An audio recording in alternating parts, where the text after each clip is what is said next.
Hello everyone and welcome to this week's edition of Reino de la Mascaras, the Kingdom of the Masks.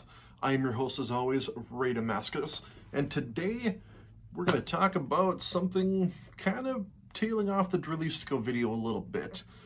Kind of setting the stage for an upcoming video that I think will be very educational for some, highly entertaining for all. So, as I was talking about my Mistico mask, somebody on Instagram talked to me and said it would be fun to do a video about the lineage of the Mistico name, and I agree. It would be a fascinating video for those who may casually follow Lucha Libre. Probably a little bit of a headache, to be honest.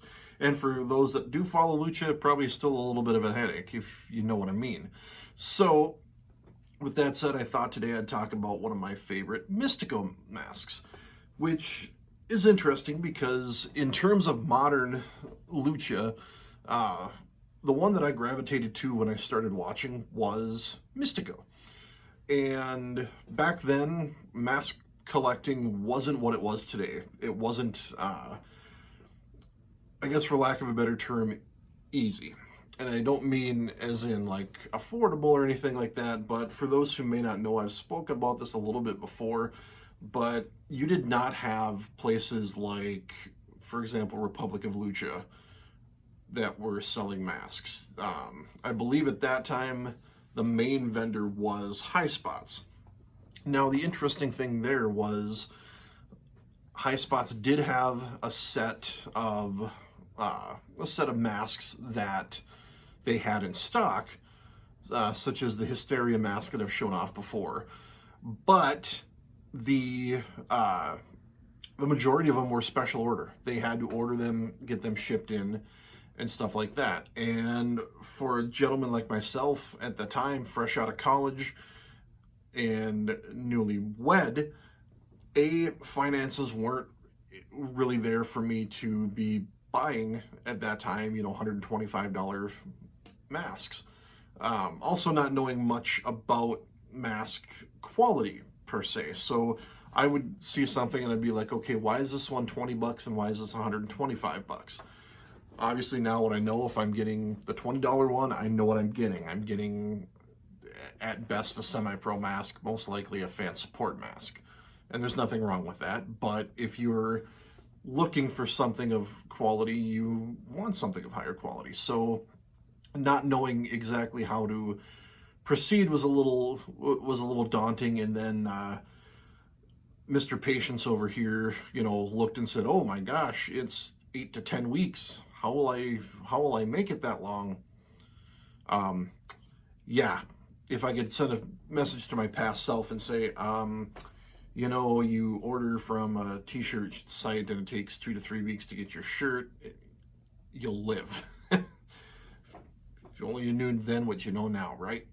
But anyway, so when I started collecting, oddly enough, it was mainly Lucha Brothers that I started with, Penta, Phoenix.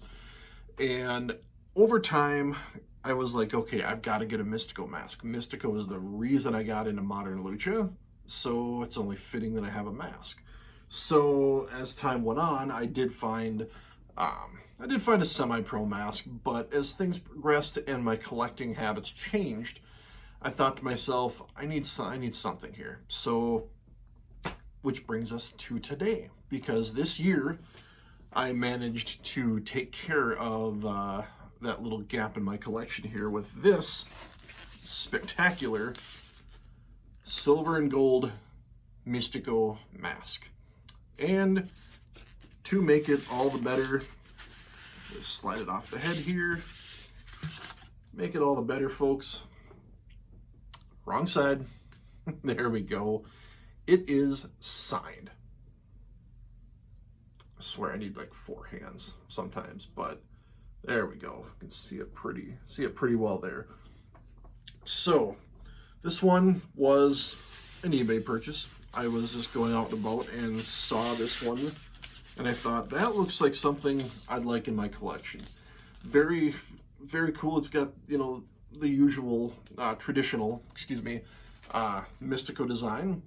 And then it's got the half gold, half silver, which is awesome because he is known as El Príncipe de Oro de Plata.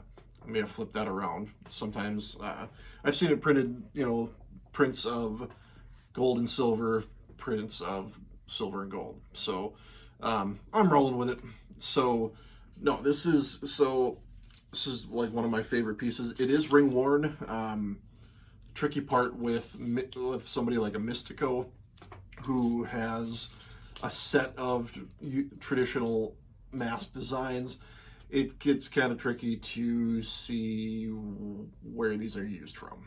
You know, this is one of only a few so far that I have that are ring worn that I haven't been able to pinpoint the date on. The other one, there we go. You can kind of see it behind my chair. There is an Augula mask. And that one's tricky. That I did actually ping the seller on that one when I bought it and tried to see if they knew when it was worn.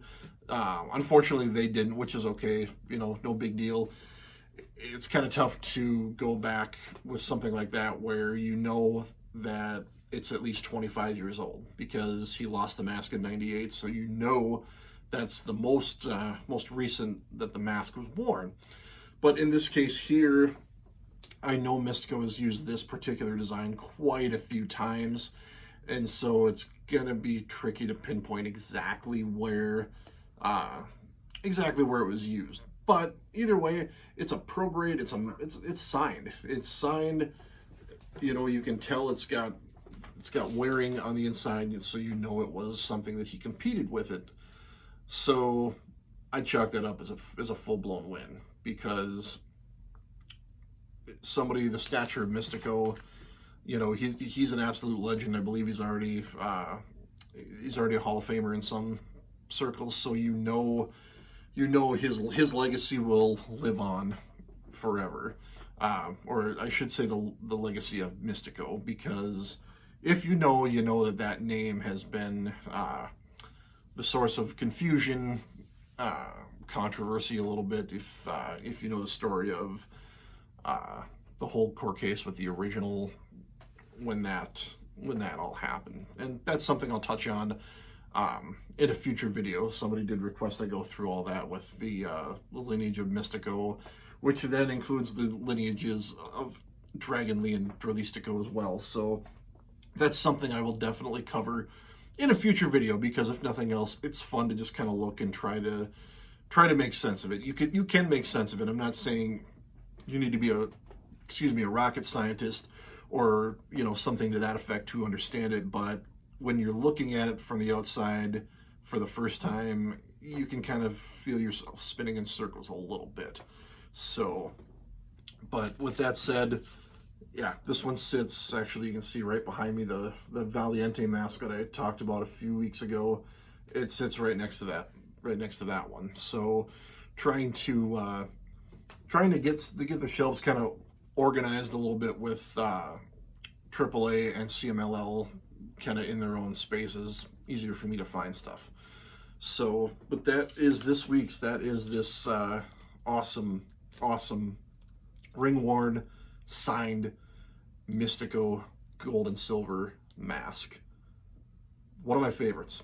One of these days, hopefully I can pinpoint exactly when it was worn and do my usual, find a good photo of it and print it off and have it displayed alongside the mask itself. So with that said, kind of a short week this week. I've got WrestlePalooza here this weekend. Looking forward to that. It is not the main event. I was corrected on that previously, but it is not the main event. But we've got Gringo Loco returning, along with a long-awaited return with Artemis, and 2 debuts with Laredo Kid and Gravity. So I'm excited for that. Hoping I can get myself a Gravity mask. Of the 3 men that are masked competing in that match, Gravity is the only one I do not have a mask of. So that's the mission. I've chosen to accept it. Yeah, if you're listening to this and you are attending first, there's your heads up that is what I'm aiming for, is gravity. So also looking to meet Laredo and Aramis, longtime fans of those guys. So it's going to be fun. It's going to be fun. I'll probably do a live the following week and kind of talk about my experience, kind of like I did with the last one. So hopefully I'll have a mask to go along with that and some fun stories. So as always, if you like what you see here, like, comment, subscribe. Let me know what you want to see. I'm happy to make requests happen. So just got to let me know what you want to see. So until next week, everybody have a good weekend, and I'll touch on everything live on Instagram when the time is right. So as always, life, liberty, happiness, and of course, Lucha Libre. We'll see you next time.